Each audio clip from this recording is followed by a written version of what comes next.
Absolute Freedom Lifestyle blog. Welcome, my name is Steve Harrison, and thank you for taking the time to listen to my post. Title: Your Inner Circle. 7 personality types to beware within your inner circle. It's important to include strong personality types within your inner circle, but only if those strengths are positive. Negativity will ruin your inner circle and render it useless to support you and your growth. These are just a few of the negative personality traits you'd rather avoid having close to you in any way. The ego. The ego loves to spout its own knowledge and point of view, but it does not usually intend to help others. They really love to hear themselves talk, and they love to talk about themselves. They rarely have unique ideas but have lots of unfounded yet loud opinions that they can't support, even when asked. The fangirl, fanboy. To this person, you can do no wrong. You're perfect. You never make mistakes. Except that no one is perfect, and everyone makes mistakes. The fangirl, fanboy has ulterior motives, but it's possible they aren't even aware of it. You know what they say, if it sounds too good to be true, it usually is. This goes for people, too. The gossip. That one person always seems to have the dirt on everyone else and loves to chat about it. Guess what, they're chatting about you, too, behind your back. Please don't make the mistake of indulging the gossip in their favorite pastime, or you'll find yourself the topic of conversations, too. The narcissist. The narcissist only cares about how others can benefit them, so if this person is part of your inner circle, run. They'll manipulate you to get what they want and will blame you when they don't. They'll create only feelings of inadequacy and guilt within you, so get rid of this one fast. The moaner. This negative type will always see the ways an idea won't work but will rarely see the ways that it will. They'll consistently point out barriers to your success. They'll make up problems that could occur but are highly unlikely and build up walls where there are none. The vampire. The vampire is excellent at sucking the very life out of every positive idea you have. They'll also suck your own positive energy dry, and you won't know what hit you. Look out for emotional exhaustion after visiting with this person. It's a sure sign that they're an emotional vampire. The needy. They need constant attention from you, and if they don't get it, they become sullen and whiny. Their need for approval from you will become exhausting. Removing someone from your inner circle. Removing someone from your inner circle can be a rough experience. Maybe one of the members isn't behaving normally, or you can tell that things have changed. And they aren't going back. Once you know that it's not just a situational change but something deeper, you need to decide to remove the person from your inner circle. But how do you do that without hurting feelings? Unfortunately, feelings will be hurt, but it's in your best interest to be honest about the friendship and that it no longer serves you. First of all, be present when breaking off a friendship. Schedule a time where you can both meet on neutral ground, at a coffee shop or cafe, or somewhere similar. Your friend deserves more than just a text message or an email, and you are a bigger person than to do that. If there's no way you can get together, at least give them the courtesy of a phone call. But don't get into details when attempting to schedule a meeting. Say you'd like to meet. Now isn't the time to get into why. When you do meet or call, know exactly what you want to say. Be confident, both inwardly and outwardly, and clear about what you'd like to happen to the friendship, whether you want to cut off all contact or whether you'd like the friendship to have different boundaries and expectations. Be prepared to listen to your friend, and entertain ideas you possibly hadn't thought of. Though, if you're set on ending the friendship altogether, be clear about that, and stick to your guns.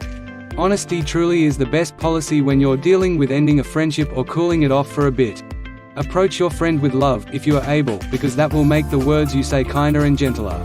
State the facts, that the relationship has changed and that you've been thinking about what to do about it. Make it more about you than blaming them for anything. If you need to get into specifics, and you very well might want to, that's okay, don't do it from a blaming perspective. Turn things around so that you're making a lot of I statements. Be thoughtful and conscious of your friend's feelings when talking about what went wrong. Be honest, talk about facts, but be ready for your friend to feel hurt and defensive. This is where kindness will pay off. Still, as we've said previously, stick to what your plan is for the friendship. Finally, take some time to yourself, if needed, to mourn the loss of the friendship. Why you should keep your inner circle small. In all areas of life, business, personal, family, friends, health, you will constantly be surrounded by the same people.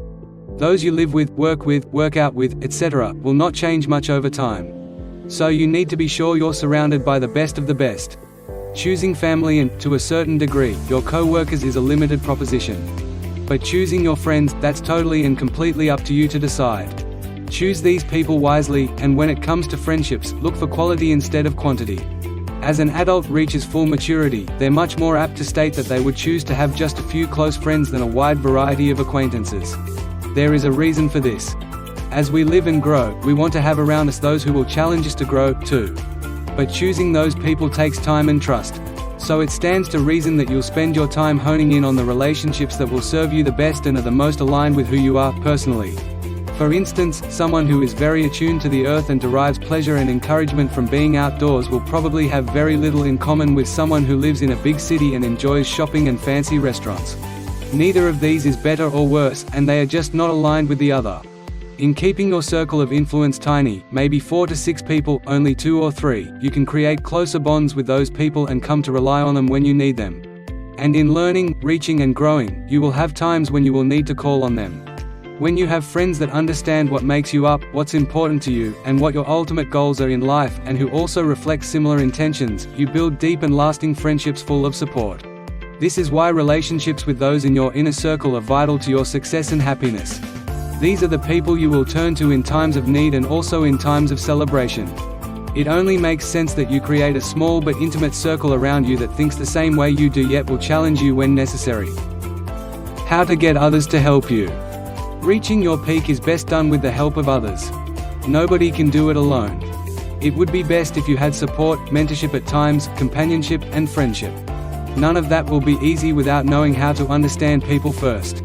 Gaining personal power is a journey into finding yourself, discovering what drives you, finding the motivation, your life's purpose, your mission. It is a lifelong journey. Others have yet to start their self-discovery adventure.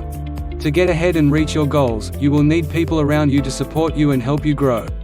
4 rules that lead to others helping you get ahead in life. 1. Be good at something. People value valuable people. Being good at something makes you valuable. You become an asset to others. There is more to learning enough about anything to become good at it, not just the skills. It's the practice it takes to get good. That takes discipline and commitment, which are both strong traits to develop in yourself. 2. Listen to both what people say and how. Body language can tell you more about how a person feels more than the words they use. The hardest part is hearing what you are told when it doesn't feel comfortable. Listen attentively to all your critics because those people care. When people stop giving you constructive criticism, it could mean they have given up telling you that you're doing something wrong, or they may feel you don't care. Anyone can listen to criticism. Not everyone can accept it and say, "You're right." 3. Apologize when you make mistakes. When you do wrong by someone, no matter how big or small a mistake you make, be accountable. Apologize with sincerity. Saying, "I'm sorry" isn't always sufficient. If it's a huge mistake, that should be followed by what you plan to do so it never happens again. People value honesty and integrity. Show them you are accountable and own your errors. It's part of being human. 4. Find the best in everyone you interact with. There are no good people and bad people. Good people make bad decisions. Some learn from them fast. Others can take years of constant inner conflict before they realize they need to sort their life out.